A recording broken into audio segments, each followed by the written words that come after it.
Good morning all of you. एक बार फटाफट से जो लाइव है सेशन को लाइक और शेयर कर दीजिए। उसके बाद हम सेशन को स्टार्ट करेंगे और बता दीजिए साउंड वगैरह सब प्रॉपर है।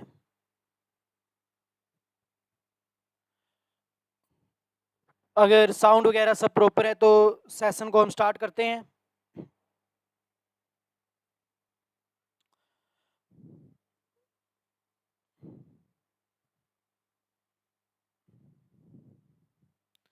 और एक बार फटाफट से इसको शेयर कर दीजिए। उसके बाद बात करते हैं, हम टॉपिक पे आएंगे डायरेक्ट। हम आज जो टॉपिक करने वाले हैं, अगर बात करें इस सेशन की, तो जो आज का ये सेशन है हमारा,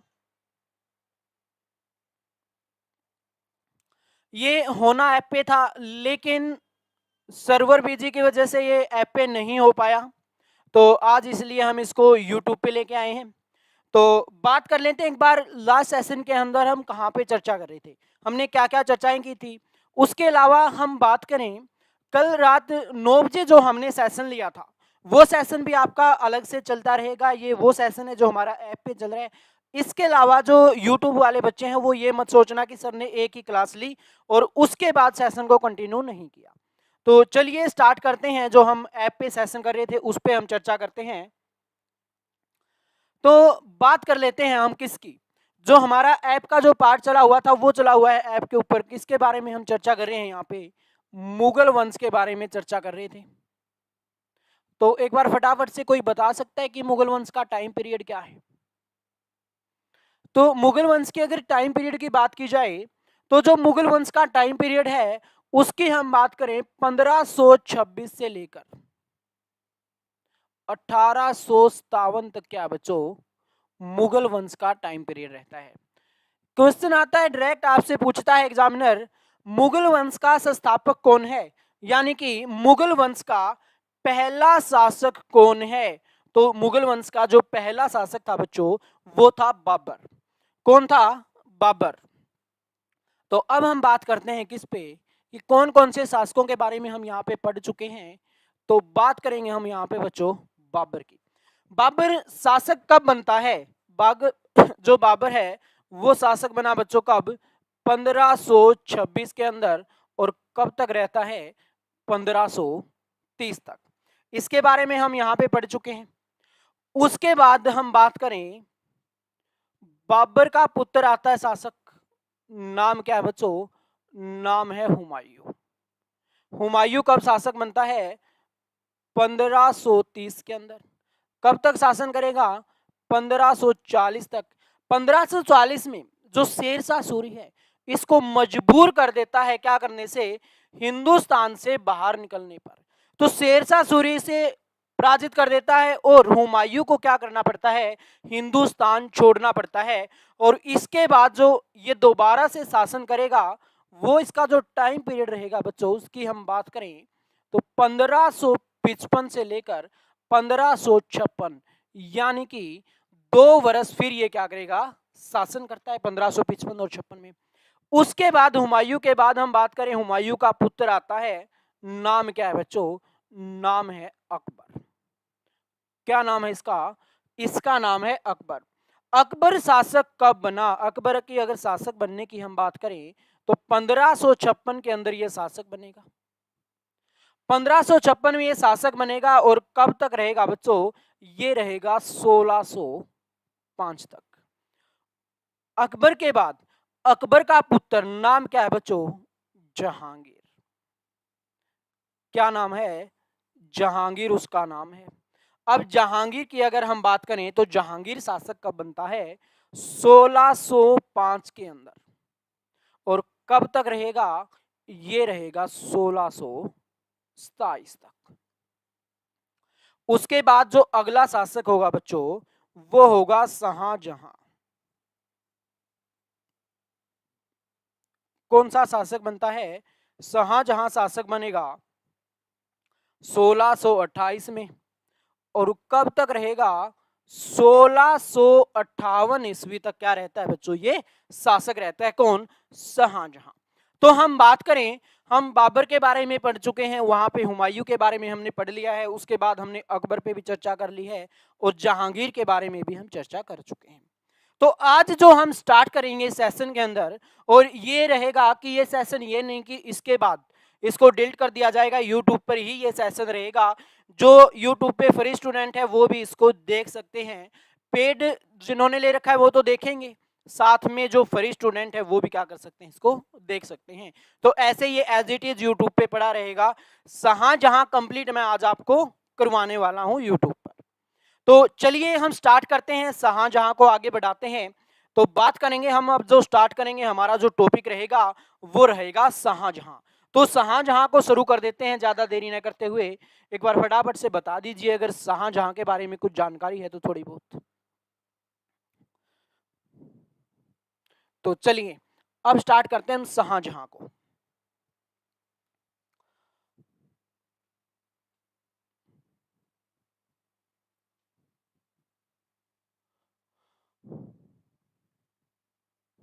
शाहजहां शासक कब बना, सबसे पहले क्वेश्चन आया हमारे पास।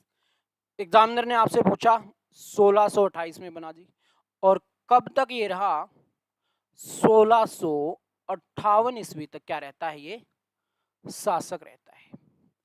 सबसे पहले क्वेश्चन पूछा इसका टाइम पीरियड पे, फिर पूछेगा कि जो ये शाहजहां था इसका वास्तविक नाम क्या है बच्चों। अगर वास्तविक नाम की अगर हम बात करें तो जो इसका वास्तविक नाम था वो था खुर्रम। खुर्रम क्या है बच्चों, इसका वास्तविक नाम है। बात की जाए इसकी माताजी कौन है, इसके पिताजी कौन है, पिताजी जहांगीर है और माताजी कौन है। अगर माताजी की बात करें तो वो है जगत गोसाई। कौन है बच्चों, जगत गोसाई। तो पिताजी की अगर बात की जाए, पिताजी कौन है, पिताजी है जहांगीर। बिल्कुल बेसिक क्वेश्चन है जो एग्जाम में पूछे जाते हैं। माताजी की अगर बात करें हम, जगत गोसाई।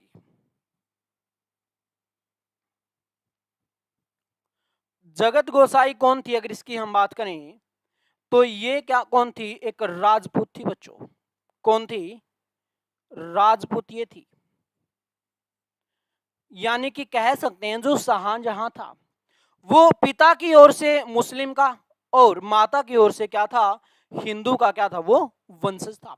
अब जो जगत गोसाई थी ये कहां के राजा की धर्मपत्नी थी अगर बात की जाए तो मारवाड़ का शासक था बच्चों। कहां का, मारवाड़ का। मारवाड़ का ये शासक है, मारवाड़ का शासक है। और बात करें नाम क्या है इसका बच्चों, नाम है उदय सिंह। क्या नाम है इसका, उदय सिंह इसका नाम है।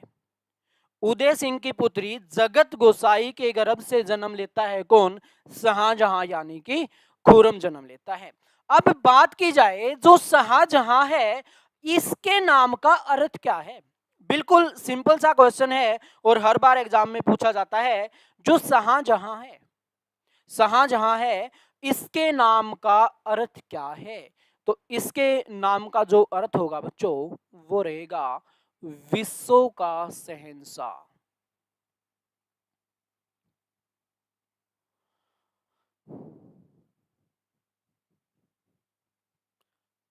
विश्व का क्या रहेगा बच्चों, शहंशाह रहेगा। तो विश्व का शहंशाह कौन है बच्चों, विश्व का शहंशाह है शाहजहां। अब दूसरी बात यहां से क्वेश्चन ये आ जाता है, क्वेश्चन आपसे पूछा जाता है मुगल काल का स्वर्ण काल किसके काल को बोला जाता है। मुगल काल का स्वर्ण काल किसके काल को बोला जाता है बच्चों। मुगल काल का जो स्वर्ण काल रहेगा वो रहेगा शाहजहां के काल को। मुगल काल का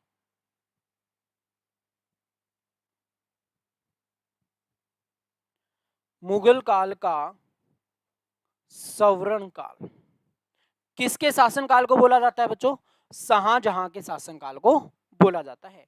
इसके साथ ही हम बात करें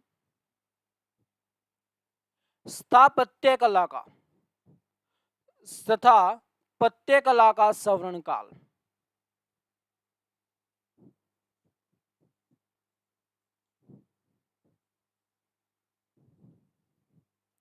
स्थापत्य कला का स्वर्ण काल किसके काल को बोला जाता है? तो ये भी बोला जाता है शाहजहां के काल को। अब बात आती है शाहजहां का जन्म किस वर्ष होता है?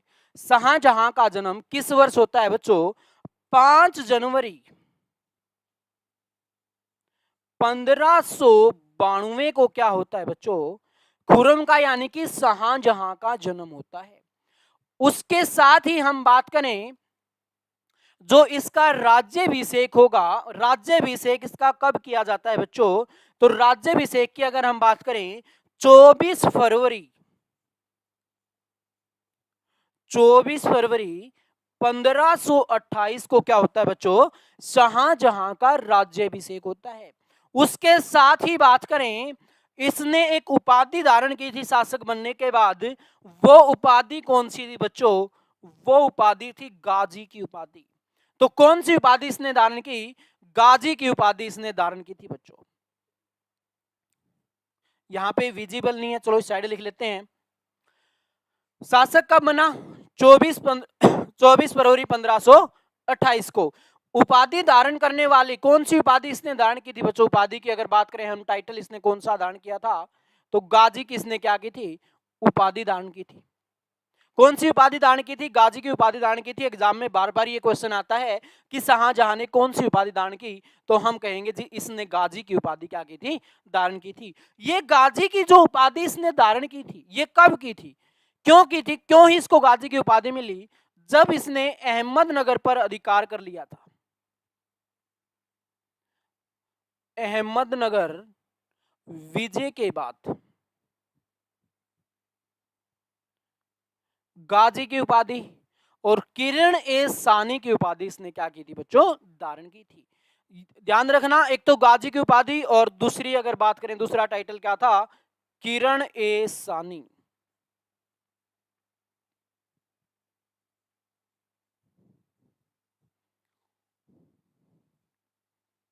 कौन सा है बच्चों दूसरा टाइटल? किरण ए सानी का टाइटल। अहमदनगर विजय के दौरान इसने गाजी की उपाधि धारण की। उसके साथ एक किरण ए सानी की उपाधि इसने क्या की? धारण की।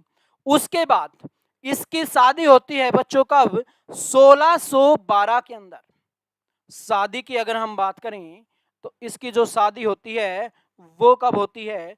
1612 के अंदर क्या होती है बच्चों? इसकी शादी होती है। किसकी? शाहजहां की। और ये शादी किससे होती है अगर बात करें हम? इसकी वाइफ का नाम क्या है? अर्जुन मंदा बानो बेगम। क्या नाम है बच्चों इसका?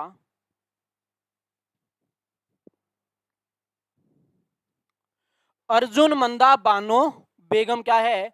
इसकी धर्म पत्नी का नाम है। उसके साथ ही शाहजहां ने उसको भी एक टाइटल दिया था। वो टाइटल क्या था? मलिका ए जमानी। क्या कहा जाता है बस को इसको? मलिका ए जमानी इसको कहा जाता है। इसको हम किस नाम से जानते हैं? मुमताज महल के नाम से जानते हैं बच्चों। किस नाम से जानते हैं इसको हम? इसको हम मुमताज महल के नाम से भी जानते हैं।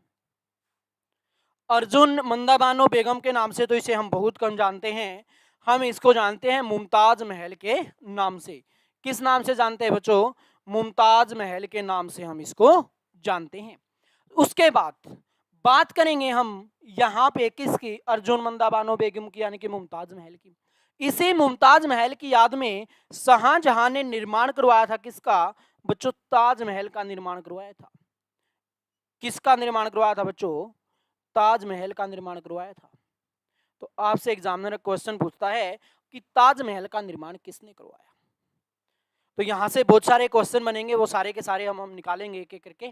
तो यहां तक कोई डाउट है तो फटाफट से अपना डाउट ले लीजिए। तो उसके बाद फिर हम आगे बढ़ते हैं। जब तक आप अपना डाउट है तो कोई डाउट ले लीजिए। बोर्ड को रफ कर लेते हैं हम।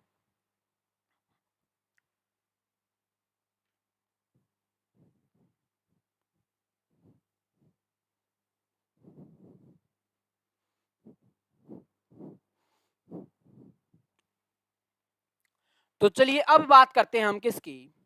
अर्जुन मंदा बानो बेगम की। अर्जुन मंदा बानो बेगम की डेथ हो जाती है, और डेथ क्यों होती है, उसकी मृत्यु क्यों होती है, उसके पीछे का कारण क्या है। अर्जुन मंदा बानो बेगम जब अपने 14वें पुत्र को जन्म दे रही थी बच्चों, क्या कर रही थी, जब अपने 14वें पुत्र को जन्म दे रही थी, उस टाइम पे पारसो पीड़ा के दौरान, पारसो पीड़ा के दौरान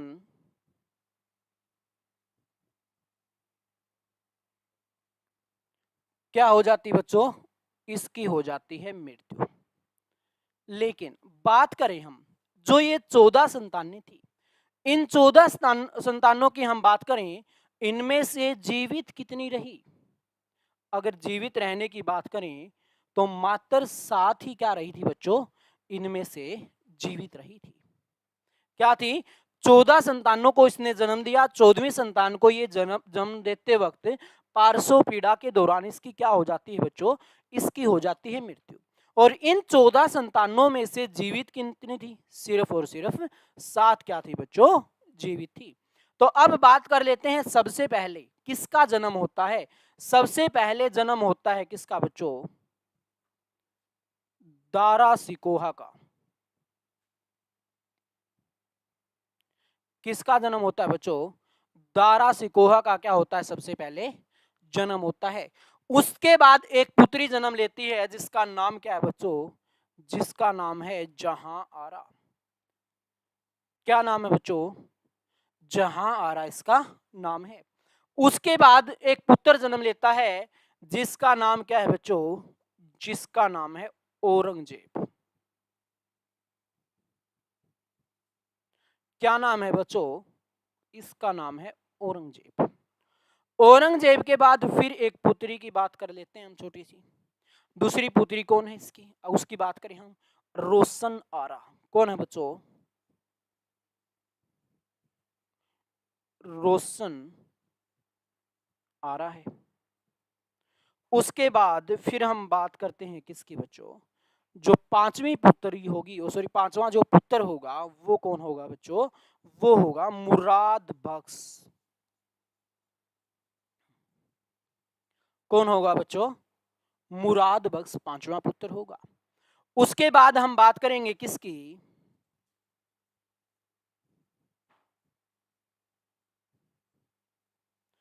गोहन आरा की। उसके बाद फिर हम बात करेंगे किसकी बच्चों, सहासुजा की।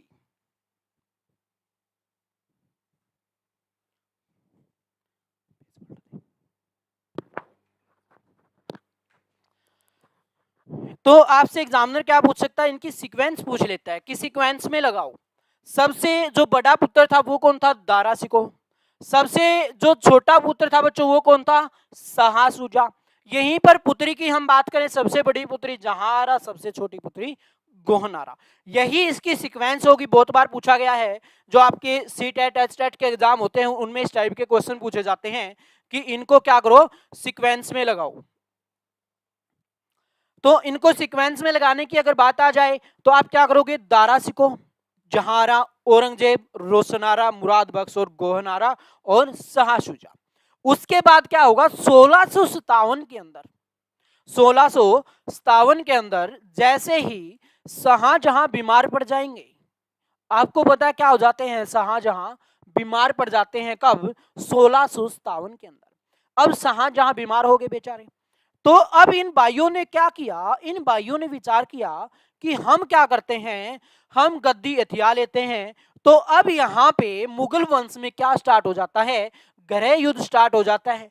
ये जो चारों पुत्र हैं इन्होंने क्या कर दिया, एक दूसरे को मारने के लिए आगे बढ़ते हैं, झगड़े स्टार्ट कर देते हैं। और यहां पर 4 भाई और 3 बहनें हैं। तो अब बात करते हैं, जो दारा सिको है इसकी सहायता कौन करेगी, जहांआरा करेगी।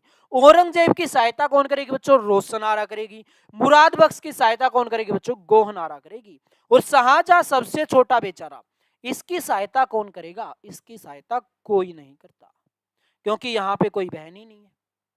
यही 7 जीवित रहे।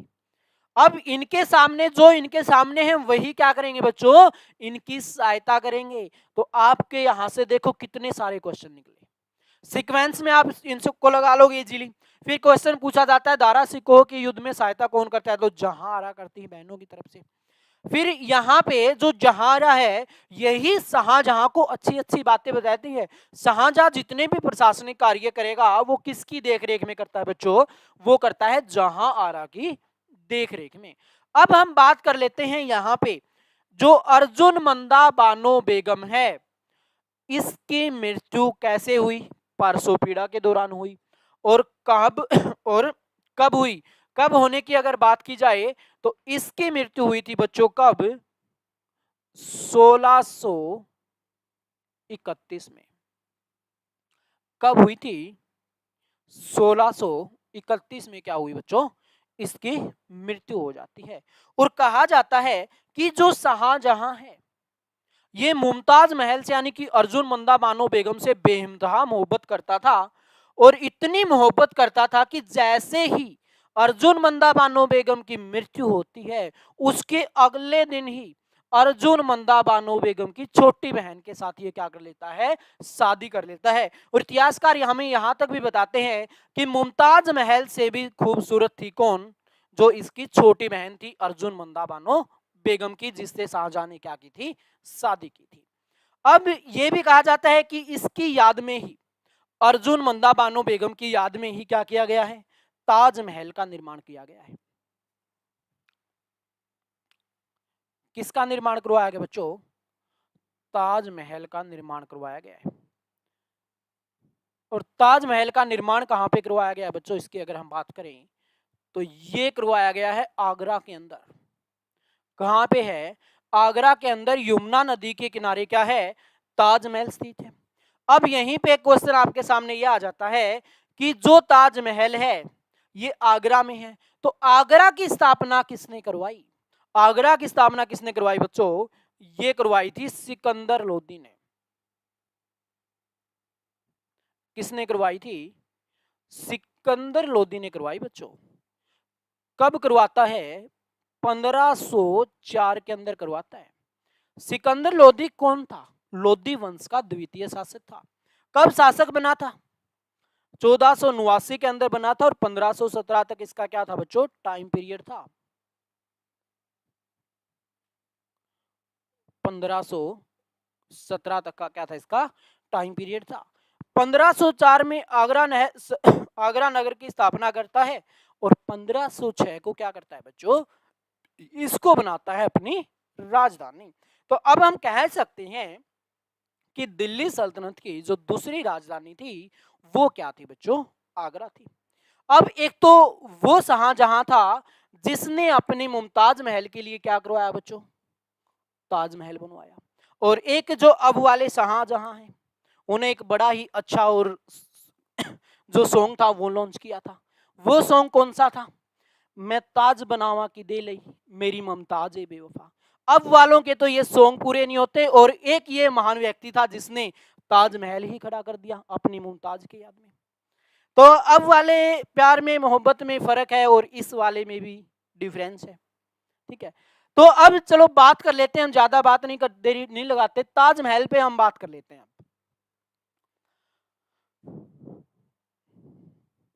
ताजमहल का जो निर्माण कार्य था बच्चों वो कब स्टार्ट किया गया, इस पे ही हम चर्चा करेंगे। अब 1631 के अंदर कब किया गया, 1631 के अंदर शुरू किया गया। और कब तक इसका निर्माण कार्य चला, 1653 तक क्या होता है बच्चों, इसका निर्माण कार्य चलता है। लगभग 22 साल इसमें लगा टाइम। बात करें इस पे जो खर्च हुआ था, अगर खर्च की बात करें तो लगभग 9 करोड़ रुपए। कितने पैसों की हम बात कर रहे हैं बच्चों, लगभग 9 करोड़ रुपए यहां पे क्या किया गया था, खर्च किया गया था। और इसी में किससे बना हुआ है ये, पूर्णतः सफेद संगमरमर से और एक बेजोड़ इमारत है। इसमें निर्माण किसका है बच्चों? सफेद संगमरमर का।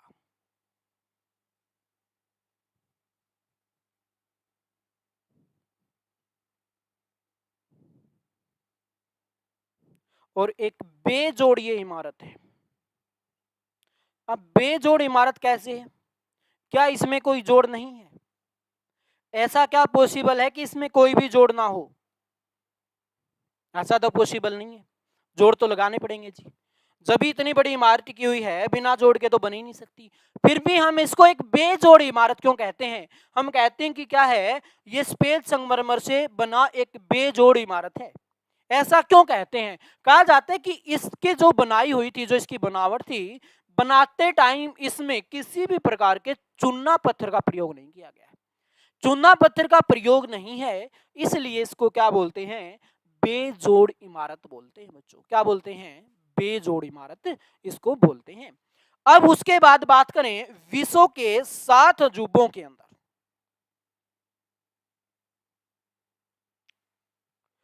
विश्व के 7 अजूबों में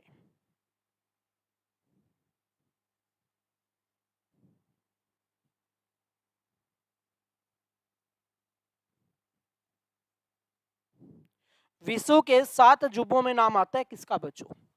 ताजमहल का। किसका नाम आता है बच्चों? ताजमहल का। अब एक क्वेश्चन यहां से ये पूछा जाता है, इसके अंदर बनाया गया है गुंबद। गुंबद होता क्या है? गुंबद होता क्या है बच्चों? मान लो ये क्या है? ताजमहल है, और इसके ऊपर एक इस टाइप से जो ये बना हुआ है, ये क्या है बच्चों? ये है गुंबद। अलग अलग इसके अंदर क्या थे बच्चों? इंजीनियर लगे हुए थे जिन्होंने इसका निर्माण करवाया। तो ये इंजीनियर कौन सा था जिसने गुंबद का निर्माण किया था? वेरिनियो। वेरिनियो था बच्चों, कहां का? इटली का एक वास्तुकार था, जिसने गुंबद का क्या बनाया थी बच्चों? आकृति बनाई थी, गुंबद को ये शेप दी थी। नाम क्या था? वेरिनियो जियोनाउ इसको बोलते हैं। क्या बोलते हैं? वेरिनियो जियोनाउ। उसके बाद हम बात करें, 2 व्यक्ति और थे, एक का नाम क्या था? ईसा खां। 2 ठेकेदार और थे, एक का नाम क्या था बच्चों? अहमद खां। ईसा खां और अहमद खां, 2 ये वास्तुकार थे बच्चों। तो 2 ठेकेदार कौन से हो गए इसके? ईसा खां और अहमद खां। और एक ठेकेदार जो गुंबद का ठेका लिया हुआ था जिसने, वो कौन था? वेरिनाओ जियोनाउ। अब बात ये कर लेते हैं, जो इसमें बनने में टाइम लगा लगभग 20 वर्ष का हो, 22 वर्ष का, तो इसमें कहा जाता है कि दिल्ली, इसके अंदर क्या थे? 20,000 कर्मचारी काम करते थे। दिल्ली कितने कर्मचारी काम करते थे बच्चों? 20,000 कर्मचारी दिल्ली इसके अंदर काम करते थे। यहां तक सुना जाता है किसके बारे में? ताजमहल के बारे में। ये तो थी हमारी जो फैक्चुअल क्वेश्चन है। इसके साथ ही एक क्वेश्चन और आ जाता है, इसको विश्व यूनेस्को धरोहर स्थल में कब शामिल किया गया? तो इसको किया गया बच्चों 1983 के अंदर। कब शामिल किया गया बच्चों? 1983 के अंदर क्या किया गया था? विश्व धरोहर स्थल में इसको शामिल कर लिया गया था।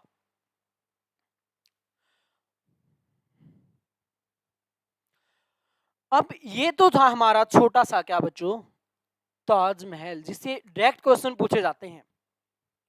अब बात कर लेते हैं हम शाहजहां के और भी कार्य बचते हैं, यहीं पे बात करें। अगर ताजमहल पे हम चर्चा करें, तो मैंने विचार किया कि ताजमहल को हम एक अलग से क्लास लेंगे। ताजमहल पर लगभग ताजमहल की अगर हम बात करें तो मिनिमम 1.5 घंटे की आपकी सिर्फ ताजमहल की ही हम एक क्लास लेंगे, जिसमें हम सिर्फ और सिर्फ किसका जिक्र करेंगे?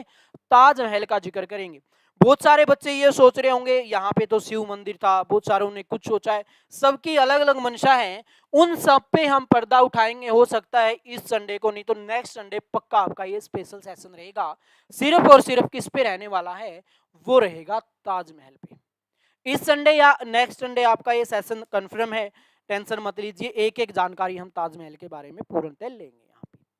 जो हम जो एग्जाम में आने वाली चीजें थी वो सारी की सारी हमने कर ली, जहां से क्वेश्चन पूछे जाते थे, फैक्चुअल चीजें हम कर चुके हैं। उसके अलावा अब शाहजहां ने और भी बहुत सारे कार्य किए हैं। स्थापत्य कला का स्वर्ण काल इसके काल को बोला जाता है, तो ऐसे ही नहीं बोला जाता, बहुत सारे इसने कार्य किए होंगे। मुगल काल का स्वर्ण काल इसके काल को बोला जाता है, तो जाहिर बात है इसने बहुत सारे प्रशासनिक कार्य भी किए होंगे, और मुगल काल का इसने प्रचार भी किया होगा। आपने रियासतों का नाम सुना होगा, बीजापुर, अहमदनगर और गोलकोंडा, 3 रियासतें हैं। तीनों रियासतों पर अधिकार करने वाला कौन था, शाहजहां था। फिर उसके बाद शाहजहां के बाद औरंगजेब जब शासक बनता है तो तीनों रियासतें आजाद हो जाती हैं, और औरंगजेब पूर्णतः अपना सारा का सारा टाइम दक्षिण भारत के अंदर लगा देता है। जब वो सूबेदार होता था दक्षिण भारत का, उस टाइम से ही इन तीनों रियासतों पे क्या करना चाहता है, वो अधिकार करना चाहता है।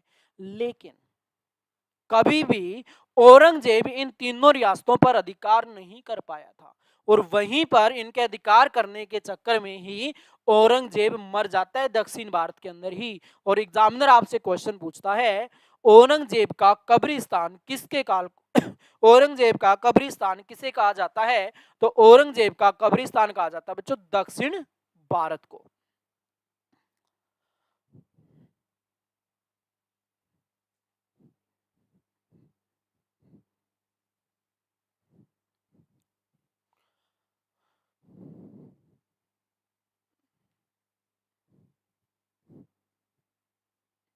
तो अब बात कर लेते हैं इसके जो बाकी के कार्य थे। इसने क्या किया बच्चों, शाहजहानाबाद यानी कि पुरानी दिल्ली का निर्माण करवाया बच्चों। कौन सा नगर बसाता है ये, शाहजहानाबाद क्या करता है, नगर बसाता है।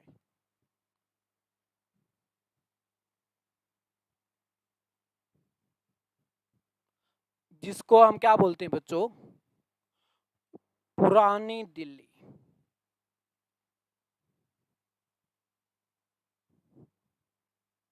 इसका इसने क्या किया बच्चों, निर्माण करवाया शाहजहानाबाद का। अब बात कर लेते हैं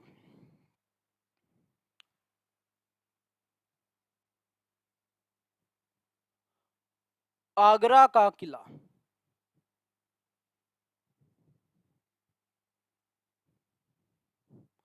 आगरा का किला इसने बनवाया बच्चों। और इसी आगरा के किले की अगर हम बात करें, तो इसमें दीवाने आम और दीवाने खास क्या करवाया बच्चों, इसने इसका निर्माण करवाया।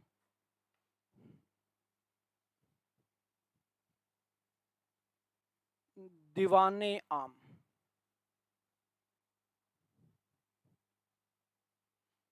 दीवाने खास।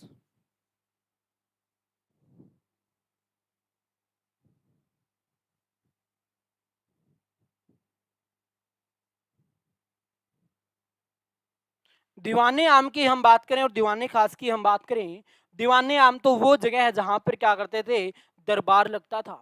लेकिन दीवाने खास वो जगह है जहां पे शाहजहां क्या करता था बच्चों, विराम करता था, यानी कि शाहजहां का पर्सनल शयन कक्ष था। कौन सा, दीवाने कक्ष। और कहा जाता है कि जो ये दीवाने खास है ना, इसकी जो दीवारें होती थी, इसकी जो छत थी, उसमें क्या थे, हीरे मोती इसने जड़वा रखे थे। और वहीं पर दीवारों पर एक लाइन इसने लिखवाई हुई थी, अगर धरती पे कहीं पे स्वर्ग है तो यही है, यही है और यही है। तो धरती पे स्वर्ग किसको कहा, दीवाने खास को कहा था। किसने कहा था बच्चों, शाहजहां ने कहा था। उसके साथ ही हम बात करते हैं दिल्ली की जामा मस्जिद। किसकी बात करते हैं बच्चों, दिल्ली की जामा मस्जिद की।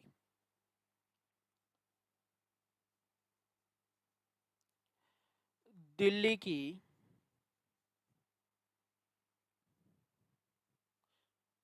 जामा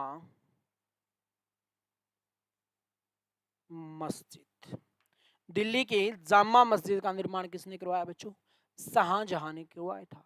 आगरा की मोती मस्जिद, किसकी हम बात करें बच्चों यहाँ पे?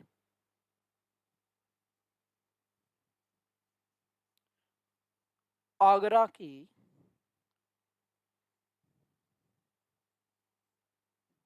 मोती मस्जिद। दिल्ली की जामा मस्जिद और आगरा की मोती मस्जिद। लाहौर का किला, क्या क्या बच्चों? लाहौर का किला।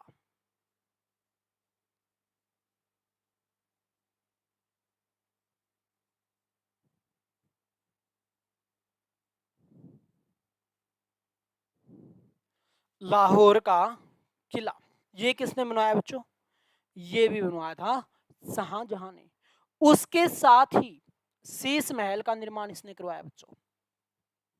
साथ में क्या करवाया इसने?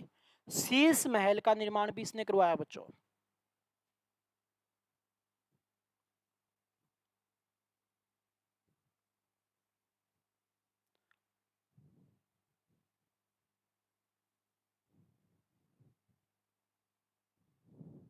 शीश महल का निर्माण कार्य किसने करवाया बच्चों? ये करवाया शाहजहां ने। लाहौर की मोती मस्जिद किसने बनवाई?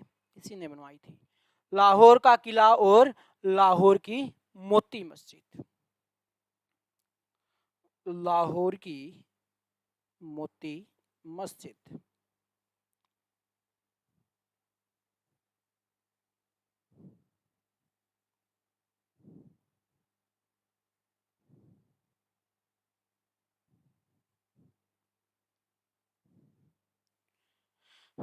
लाहौर का किला, लाहौर की मोती मस्जिद किसने बनवाई बच्चों? इसी ने बनवाई थी। उसके साथ ही मीना बाजार, कौन सा बच्चों? मीना बाजार कहां पे है? दिल्ली के अंदर। चांदनी चौक,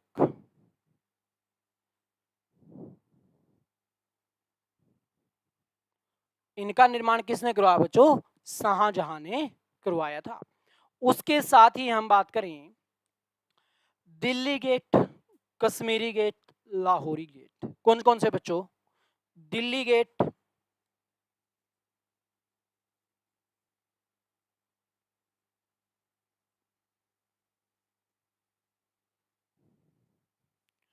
लाहौरी गेट,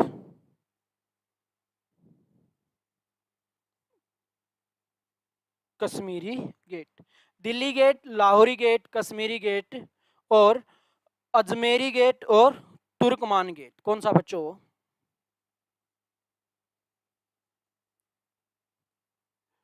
अजमेरी गेट और तुर्कमान गेट। ये किसने बनवाए बच्चों? शाहजहां ने बनवाए। इसलिए दिल्ली को क्या कहा जाता है बच्चों? दीवारों का शहर। क्या कहा जाता है? दीवारों का शहर। तो चलिए, यहाँ पे दीवारों का शहर दिल्ली को कहा जाता है, तो इस पे ही एक बड़ा ही अच्छा सेशन ध्यान में आ गया। एक सेशन हम स्पेशल इस पे भी लेंगे, दिल्ली पे एक पूरा सेशन लेंगे हम कि दिल्ली की स्थापना किसने करवाई, कब हुई, क्या हुई, कैसे इस पे मुसलमान आए, कब हिंदुओं का शासन था यहाँ पे। एक एक चीज पूर्णतः हम पूरी दिल्ली पे ही सिर्फ और दिल्ली के निर्माण कला के हिसाब से हम स्टार्ट करेंगे उस सेशन को। एक सेशन हम दिल्ली के निर्माण पे भी लेने वाले हैं। तो एक बार फटाफट से बता दीजिए, यहां तक सब क्लियर है?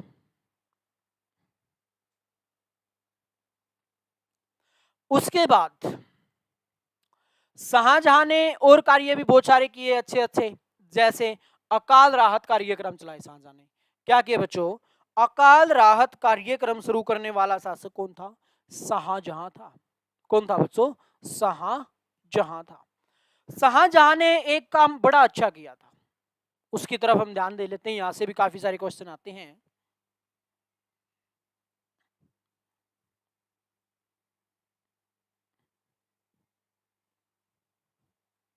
उन क्वेश्चनों की हम बात करें तो शाहजहां ने क्या किया था? सिजदा और पोबास दो प्रथाएं थी बच्चों।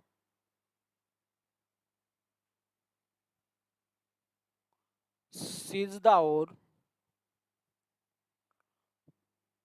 पोबास। सिजदा का मतलब क्या है? सिर झुका के प्रणाम करना। पोबास का मतलब क्या है बच्चों?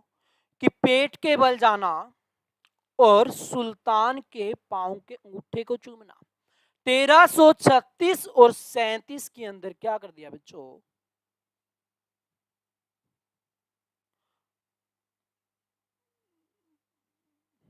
इसको बंद कर दिया था।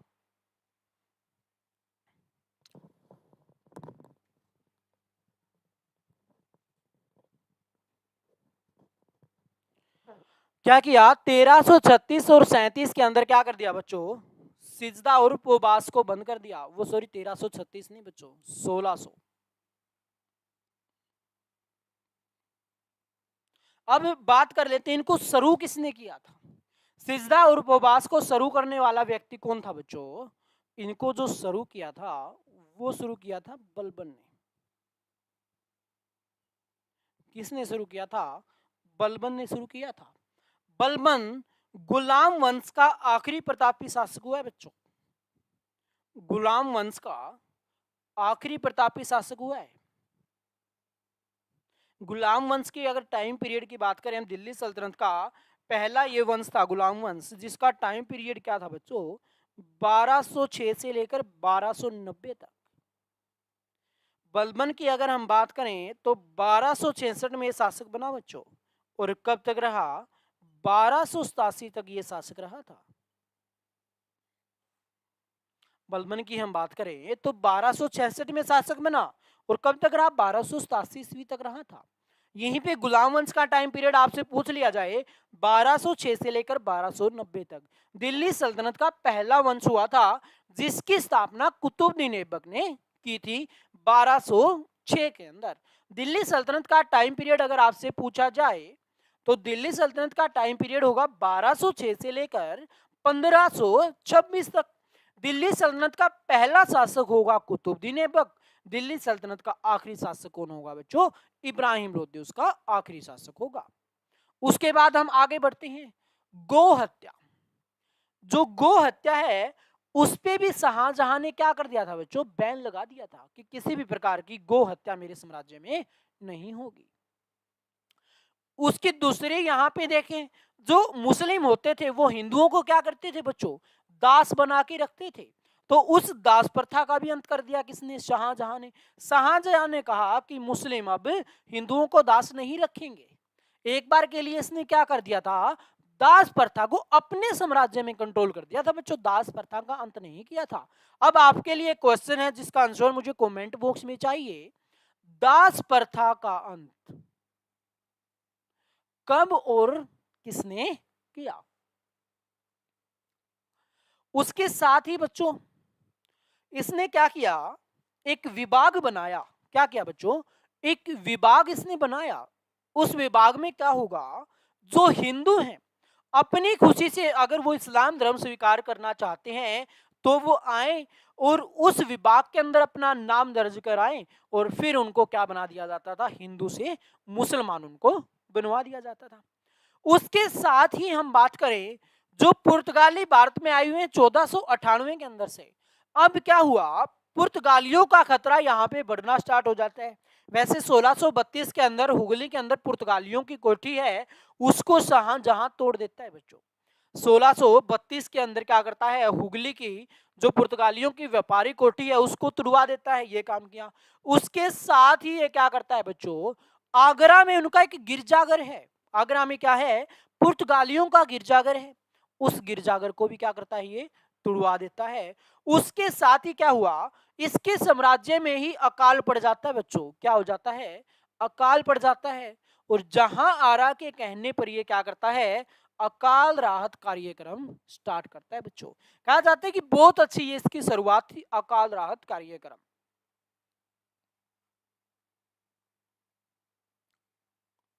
अकाल राहत कार्यक्रम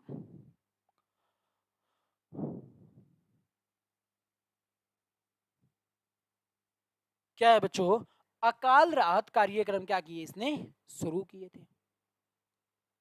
एक बार क्या हुआ, इसने विचार क्या किया कि मैं तीर्थकर लगाऊंगा। तीर्थकर हटाने वाला शासक कौन था? दास प्रथा किसने हटाई थी? 1562 के अंदर अकबर ने। 1563 में तीर्थकर हटाया और 1564 के अंदर जजिया कर को हटा दिया अकबर ने। तो यहाँ पे शाहजहां ने सोचा कि मैं तीर्थकर लगाऊं। क्या विचार किया इसने कि मैं तीर्थकर लगाता हूं। लेकिन ये क्या किया, ये जाता है काशी, काशी जाता है और वहां पे जाकर वहां के पंडितों से मिलता है, काशी के पंडितों से ये मिलता है और उनसे जाके बातें करता है। जब उनकी बातें सुनता है तो इसको रियलाइज होता है कि अभी तीर्थ कर लगाना अच्छा नहीं रहेगा, क्योंकि यहाँ से पहले ही हिंदू बड़े दुखी हैं, ऊपर से हम अगर उन पे तीर्थ कर लगा देंगे ना तो उससे क्या होगा बच्चों, उससे उनमें और भी रोष पैदा होगा और वो और भी प्रताड़ित होंगे। इसलिए यहाँ पे क्या नहीं करता, ये तीर्थ कर नहीं लगाता। और कहा जाता है इन दोनों कार्यों के पीछे, इन दोनों कार्यों के पीछे जो हाथ था बच्चों, वो था जहां आरा का। कहा जाता है कि जो जहां आरा है, बड़ी पढ़ी लिखी औरत थी। ये टाइम टू टाइम क्या करती थी, शाहजहां को अच्छी अच्छी बातें बताती थी, उसको टाइम टू टाइम बातें बताती थी कि आपको ये काम नहीं करना चाहिए। अकाल राहत कार्यक्रम शुरू करने में हाथ किसका, जहां आरा का। तीर्थ कर ना लगाने के पीछे हाथ किसका बच्चों, जहां आरा का। उसके साथ ही इसने क्या किया बच्चों, 1633 के अंदर 1633 के अंदर इसने कहा कि जो नवनिर्मित मंदिर हैं, 1633 के अंदर इसने कहा कि पुराने मंदिरों को नहीं तोड़ना है, जो पहले से ही मंदिर बने हुए हैं ना उनको नहीं तोड़ना है, लेकिन जो मेरे साम्राज्य के अंदर बने हैं ना उन मंदिरों को आप तोड़ दो। पुराने मंदिरों को तोड़ना नहीं है, लेकिन जो मेरे साम्राज्य में मंदिर बने हैं उन सबको आप तोड़ दो। ये कहा जाता है जी। किसने कहा था? ये कहा था शाहजहां ने। तो मंदिर तोड़ने का आदेश भी इसने दे दिया था। कब? 1633 के अंदर। तो ये था हमारा शाहजहां, जिसके हमने प्रशासनिक कार्य देखे। इसके बाद शाहजहां के बचते हैं सैन्य अभियान। तो कल के सेशन में हम सैन्य अभियानों पे बात करेंगे। आज शाहजहां को हम यहीं पे रोकते हैं। आज के लिए इतना ही। अगर फिर भी आपका कोई भी डाउट रहता है तो वो सारे डाउट आप कमेंट बॉक्स में लिख के छोड़ देना। वहां पे मैं आपका एक एक डाउट देखूंगा, वहीं से आपका रिप्लाई करूंगा। उसके अलावा भी फिर भी डाउट रहते, जैसे ही हमारी नेक्स्ट क्लास होगी उसमें मैं फिर क्या करूंगा, आपके डाउट ले लूंगा। तो चलिए आज के लिए इतना ही। आज हम इस सेशन को यहीं पे रोकते हैं। Bye bye.